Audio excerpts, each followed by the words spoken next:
case you still don't believe me, I am going to try out with my audition piece that I sent to audiobook narrators and read some of the lines, and then you can hear how horrible I am.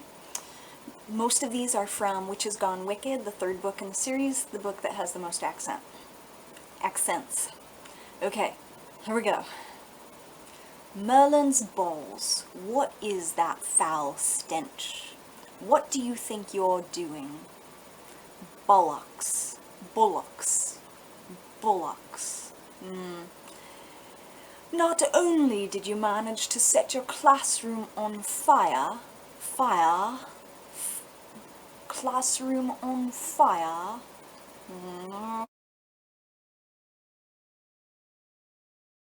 I ran to the door of the classroom, shouting down the stairs, "Help!" I tried to say more, but I choked on a lungful of smoke. "Merlin's balls. What is that foul stench?" said a man out on the landing. Each word was enunciated in such crisp British I couldn't have mistaken the voice if I'd wanted to. My spine went rigid.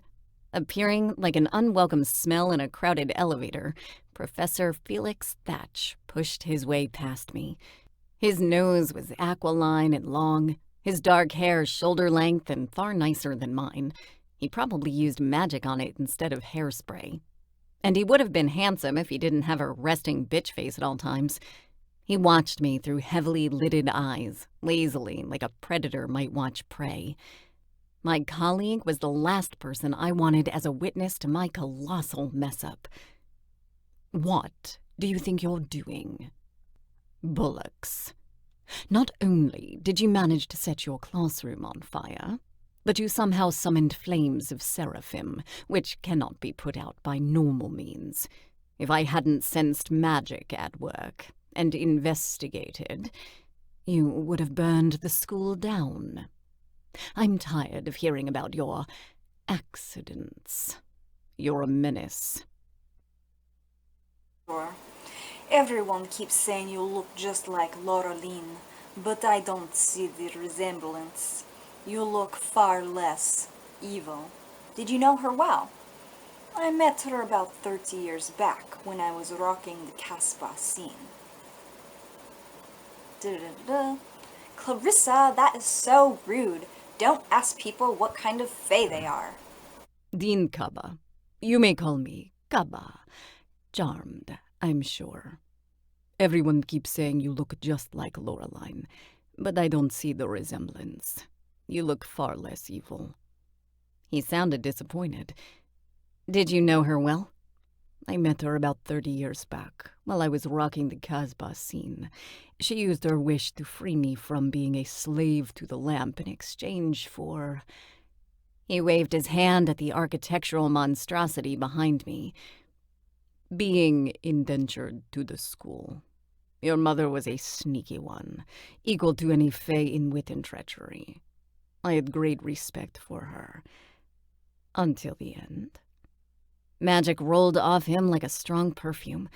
I blinked, trying to concentrate. He'd been a slave to a lamp. "So you're Jinn?" Josie punched me in the shoulder. "Clarissa, that is so rude. Don't ask people what kind of fae they are." "Sorry, I forgot. Don't answer." Oh, the Raven Queen. You are one of the which can risk exposure for last night. Queen of pain and pleasure. You broke our laws and killed one of our own. I'm entitled to take you home with me, if I choose. Just so you know, that was supposed to be French. I don't think it was. "Hi, I'm Clarissa," I said.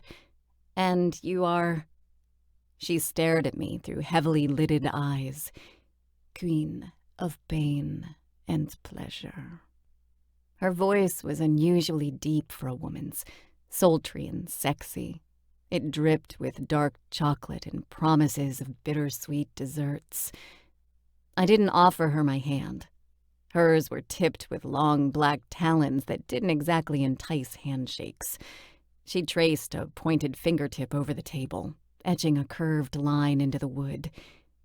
You broke our laws and killed one of my own. I'm entitled to take you home with me, if I choose. That old fool with his paltry witchkin magic can't stop a Fae Queen, especially when the laws are on my side. If I wanted you, all I would have to do is wait until nightfall, and I would hunt you down myself. She looked me up and down, appraising me like I was a bite of savory meat. Fortunately for you, I don't want you as a tithe. I want you for something better, ma chérie.